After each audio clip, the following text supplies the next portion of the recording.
Bonjour et bienvenue sur le quai de Bruxelles Midi. C'est à bord d'un TGV que nous allons rejoindre Valence. Moins de 4 heures de trajet avant de retrouver là-bas en Drôme provençal Marie et Dominique pour une nouvelle Francodyssée. A tout de suite.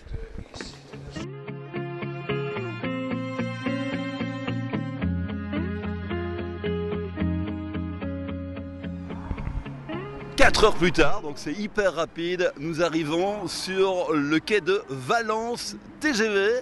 Et puis dans une poignée de secondes, on va laisser partir ce train à grande vitesse et nous retrouverons Marie, notre Tintine reporter, et Dominique, la mamie reporter de cette nouvelle Francodyssée.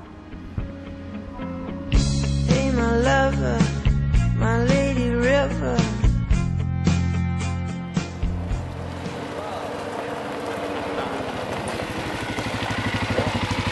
Excellent, excellent. Découverte pour Dominique du quad. Du quad, oui, absolument. Et alors encore des superbes beaux paysages. Avec Yoris qui vous propose ici en Drôme des randonnées nature à bord de ces engins vraiment tout terrain, Yoris. Oui, c'est des engins qui effectivement sont tout terrain, qui passent à beaucoup d'endroits où effectivement normalement on ne peut pas passer autrement. Il y a des réglementations à respecter, bien sûr. Nous, on encadre donc toujours selon les chartes de bonne conduite, comme on dit. On encadre toutes nos randonnées, mais c'est vrai que la Drôme permet des randonnées de grande qualité et surtout des paysages extraordinaires, des couleurs de lavande, de tournesol en été magnifiques. Donc c'est vrai que c'est un grand plaisir d'amener nos clients ici. Avec une attention de ne pas saccager l'environnement, vous n'allez pas n'importe où. Nous on est respectueux, on fait même des actions sur l'environnement, mais on a un comportement qui permet que le quad ne devient pas juste un engin dérangeant et trop agressif. Donc on roule à des allures correctes, on ne dégrade pas les chemins, on a des choses qu'on essaye de transmettre à nos clients si un jour ils achètent leur quad. Mais voilà, donc nous on est obligé aussi en tant que professionnels d'encadrer si vous voulez avec certaines règles. Oui, et de permettre à tout le monde, y compris aux mamies reporters, de découvrir ce sport, c'est génial. Merci Yoris, c'était super. Alors demande, on va redescendre. My lady river.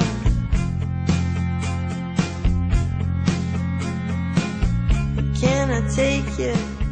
Après le TGV, le Segway, on a tous les moyens de déplacement originaux, un peu futuristes dans cette émission.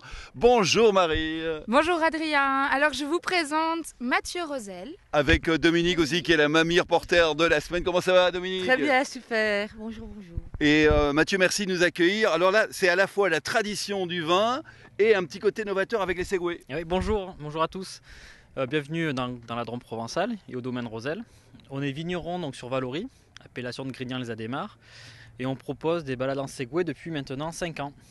Donc ça permet de profiter du paysage, des panoramas et de visiter des villages perchés de la Drôme. Alors justement, comme les villages sont perchés, que les touristes sont fainéants, enfin surtout en été quand il fait chaud, vous avez pensé à faire visiter les domaines avec ces trottinettes électriques. Des gyropodes, exactement.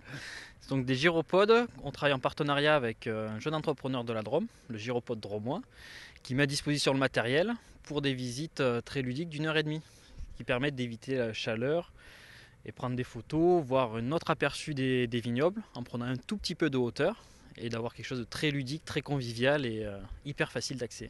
Et ce vin, ça se savoure aussi avec des truffes. On va aller voir le trufficulteur dans quelques instants.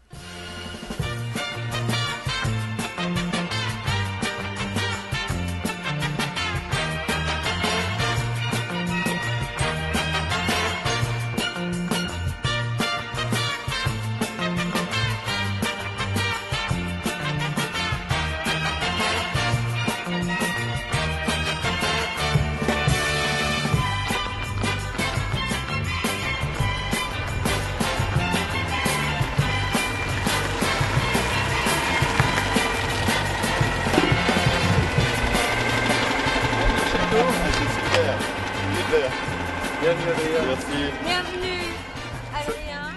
En fait, là, on vient de faire du Segway dans les vignes. On est un voyage dans le temps parce que là, j'arrive dans votre Citroën, dans un château du Du XVIe siècle, Adrien, donc 500 ans d'âge quand même. Oui, et vous êtes des Belges du bout du monde. Les Belges du bout du monde, en direct de Bruxelles, mais maintenant installés ici depuis presque 6 mois, 1 an, enfin ça dépend, à mi-temps ou à plein temps.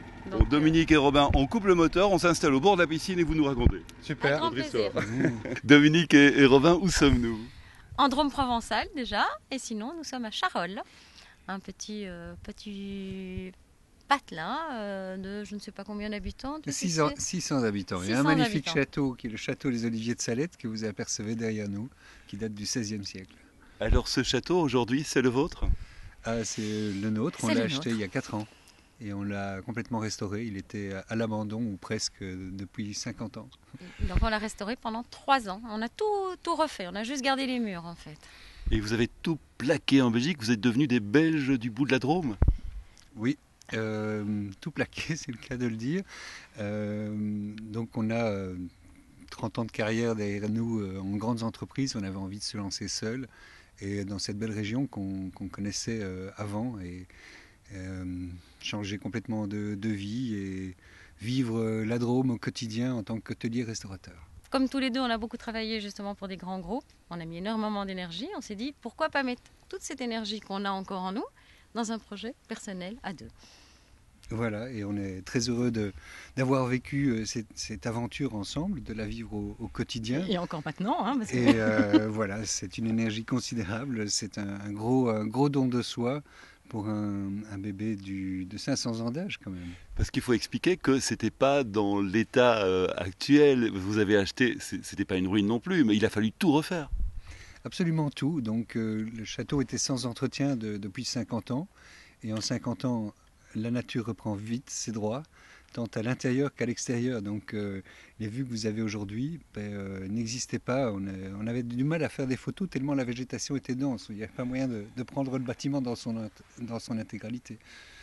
Alors c'est aussi un domaine, vous avez élagué, planté, dessiné tout ce parc autour du château. Oui, on est tous les deux, on est des grands autodidactes en fait. Donc on aime bien faire les choses un peu par nous-mêmes. J'imagine qu'on fait des erreurs, mais bon, on apprend plus de ses erreurs que de ses succès. Donc on a beaucoup travaillé ensemble et par nous-mêmes pour dessiner, concevoir, imaginer et décorer aussi en grande partie avec l'aide de, évidemment, partenaires qualifiés. Vous avez créé de l'emploi ici, dans le village? Alors oui, le chantier pendant 3 ans a occupé entre 10 et 15 personnes en permanence. Aujourd'hui, en exploitation, en haute saison, on est 13, 14. En basse saison, on est environ 7. De la moitié de ça, 7. Donc c'est beaucoup d'emplois essentiellement locaux, puisque nous avons consacré l'intégralité du bâtiment aux chambres pour nos clients. Donc le personnel, il doit venir des villages aux alentours. Ou quitter la Belgique comme nous. Hein,